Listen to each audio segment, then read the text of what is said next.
Allow me to demystify the term gain staging for you. After you hear what I'm about to say, you won't worry about it. This is the critical thing about working today compared to working years ago. We work in 32-bit float today. That's what everyone's DAW works in. What you should note is that some plugins actually matter when you hit them too hard and some don't. So it's all about the type of plugin they are and how that plugin software was written. But if you follow your ears, you won't have to worry about any of this, because your ears will tell you when you're hitting something too hard or too soft, and your ears will tell you if you should be driving it harder or it's not working hard enough. And it only matters in certain things. So allow Andrew Scheps to talk about it first, then I'm going to jump in here. This is our hero, Andrew Scheps, talking about his opinion on gain staging. Fair use for teaching purposes. Fair use for teaching purposes. Yeah, I mean, the gain staging thing is something I never understood in analog. Super important because every piece of gear has a maximum level it can put out. And as you approach it, it will clip and do all kinds of things. All digital processing now is floating point. So if you know what that means, it can be as loud as you want if it isn't something that has a threshold. Obviously, dynamics processing, you got to know what level's going in, but you'll see it slamming if you're going in too hot. Like, I think that needs to be something that's intuitive. You just hear like, oh, I'm smashing something somewhere. And then you find out where it's too loud and you deal with it. But I don't think there's anything that will inherently get you a better mix by gain staging. But maybe I'm wrong. I'm not even quite sure what the process would be. So I don't want to say it's a myth, but I don't get it. Yeah. On your way in to the DAW, that's when it matters. It'll matter because most people's interfaces are 24-bit. Some of them could be 32-bit, in which case it wouldn't matter. But the point is, if your interface is 24-bit, then it's a fixed point and you can clip on the way in. So recording things, it'll matter how loud it gets in, and if it's too low, it's too close to the noise floor. So when you bring up your signal, you're bringing up the noise floor, and that is not good. You need as much signal and as little noise as possible. That's the signal to noise ratio. That's what makes a good sounding recording. More signal, less noise. So if you have too much signal, you clip. So that's the top of the ceiling, and that's on a 24-bit converter on the way in. Whereas if you have 32-bit float on the way in, you're good. So the 32-bit matters, and inside the DAW, this is what he's saying. Most DAWs are 32-bit now. Most plugins operate that way also. The ones that don't are anything with a threshold. That means dynamics processing, like compressors, limiters, a clipper, for example. All these things have thresholds, and you will know if you're hitting them too hard just by the way it sounds.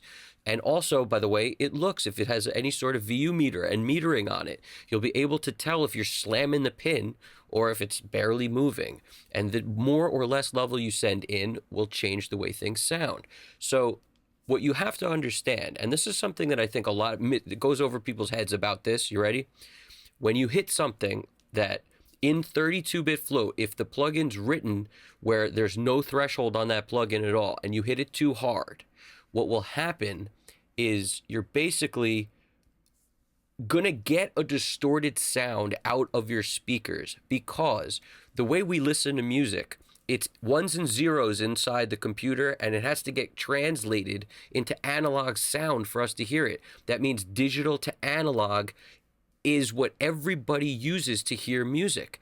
That's what your interface is doing to send audio to your speakers. It's converting the signal from digital to analog in order to get it so you can hear it. That's the same if you're using headphone speakers, it doesn't matter. So the point is, if you're sending way too much level, it'll clip the D to A converter on the way out.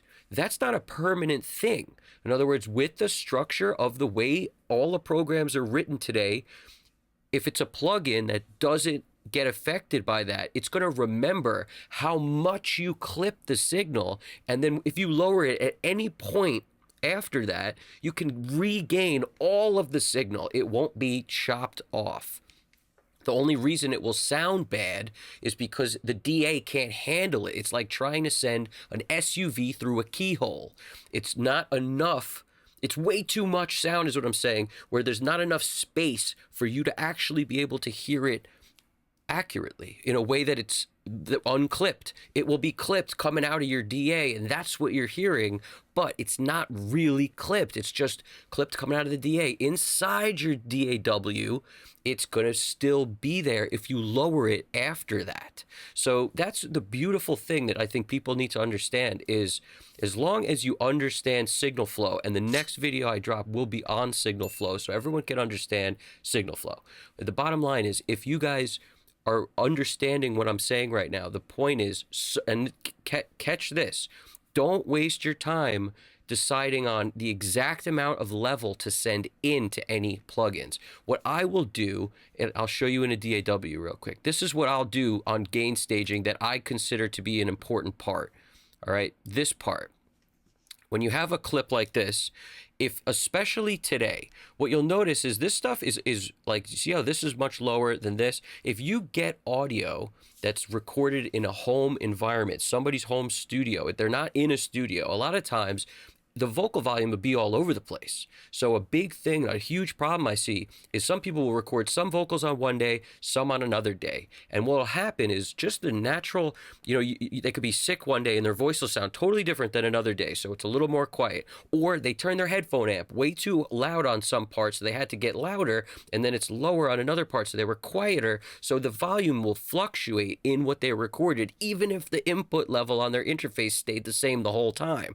It could still be all over the place from one day to another. They could be 6 inches further from the mic one day than another. There's so many number of reasons that could come into play with why the vocals would sound different if it's one track recorded on different days, that what you may get, because I've dealt with this like crazy, you'll get a vocal super loud, super quiet, super loud, and it'll just be, a verse will be loud, the chorus will be quiet. It could be all sorts of different things, and they have no dynamics processing on the way in.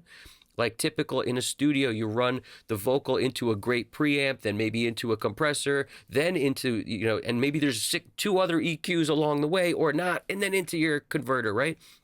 If you're at home, you're not doing that. So because of that, there's no way to capture the signal at the right volume throughout if the person's singing in a dynamic way where it's a little quiet, a little loud, a little quiet. So because of that, you got to go in, and this is what you do that's important. You break the clip like Apple E. This is what I consider gain staging to be important. You find the areas that don't match and you make them match. That's all I do.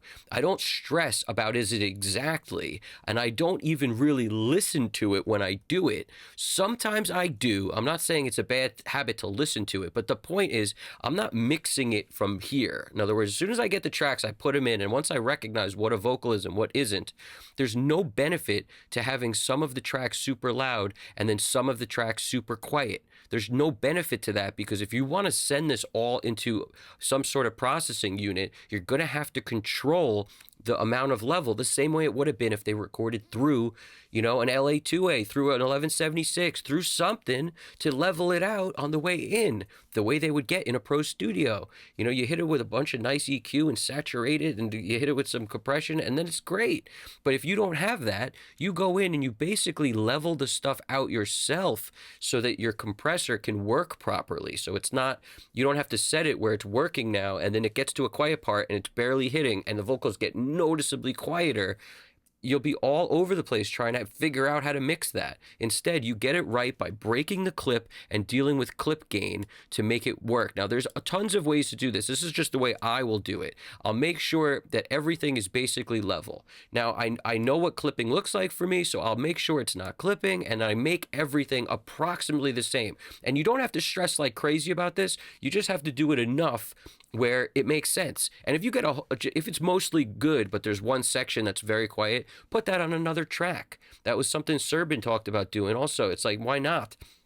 Put it on another track. That way you can put the same processing on another track, however you wind up doing this, and then just set that compression signal on that track to make it where it's right. Set the amount of input, different, so that it applies differently, for that one compared to the one where everything's loud. That's how I think of gain staging is just important there. After that, What it becomes for me is, how does it sound, and does it sound good, and does it sound bad? Because that's really all you have to think about. You never have to, if you look up enough forums and all over the place, you'll see like when this is, I could almost remember this stuff like crazy. When I started, I used to try to get the exact right amount of level going into each plugin that the manufacturer was intending based on the gear space platforms telling me negative 18 dBFS is what it should be on the way, and that's emulates the analog blah blah blah blah blah. It's ridiculous. As soon as you just forget that stuff, you don't need to know any of that, really. It's not something that I pay any attention to.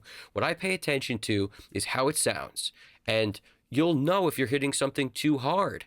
And I sometimes will, as I'm adding plugins, I'll set the outputs so that I can make sure if I add something, I can bypass it and listen and compare without the volume tricking me. So I'm setting output levels as I add plugins to make sure that they're not just better because of volume, to make sure it's actually helping the signal.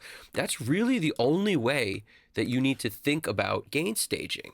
You just need to basically make sure it sounds the way you want it as you go. And at any point in the chain, if you clip something that's just something that's not adding color, and it's not adding, it's not doing a clipper thing, it's not doing, a limiting thing, of dynamics processing of any kind, and those things all have thresholds.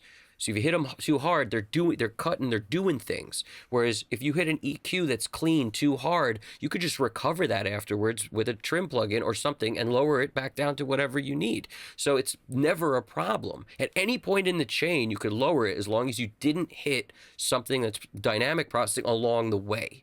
You understand what I'm saying? So this is something I find, as soon as you forget about that, your mixes start sounding way better.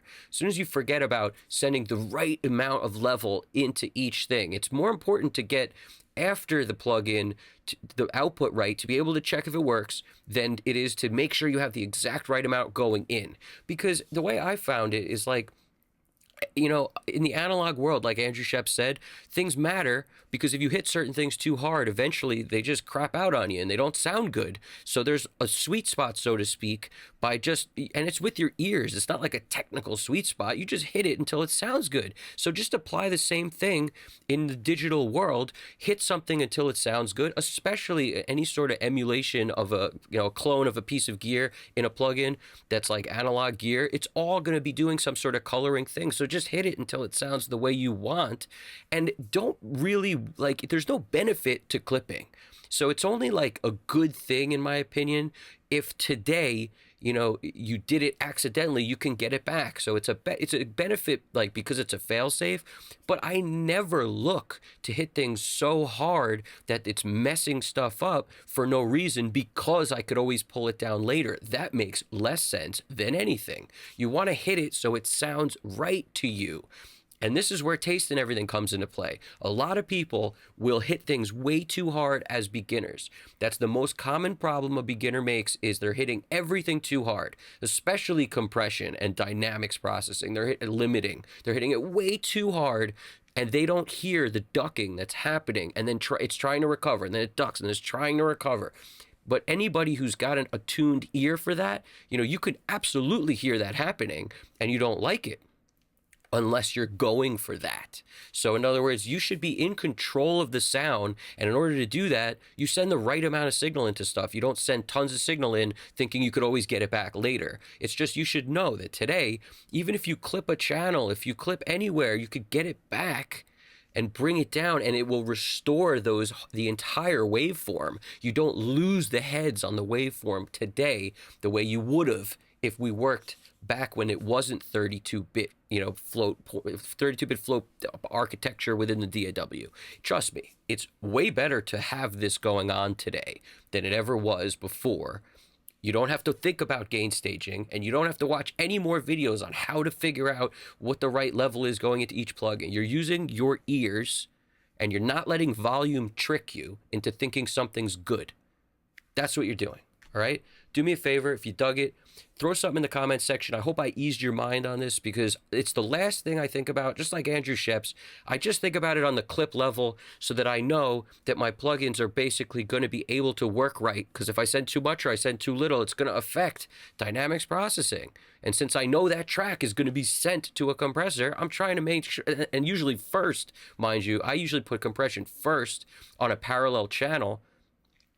I need to know that what's getting to that can be set without it being all over the place, too loud, too low, too loud, too low, because then it won't work properly. So that's the point. You get it right on that port. That's the only part that gain staging matters to me. The rest, I don't consider it gain staging. I consider it mixing with my ears, so you don't have to think about any of that, all right? Do me a favor.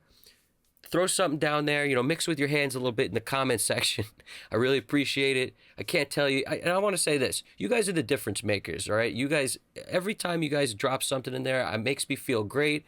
And, I really, really appreciate it. I want you to know that. So subscribe if you haven't already. My name's Evan Jaffe. This is Custom Cut Studios. You guys got this. Take it easy.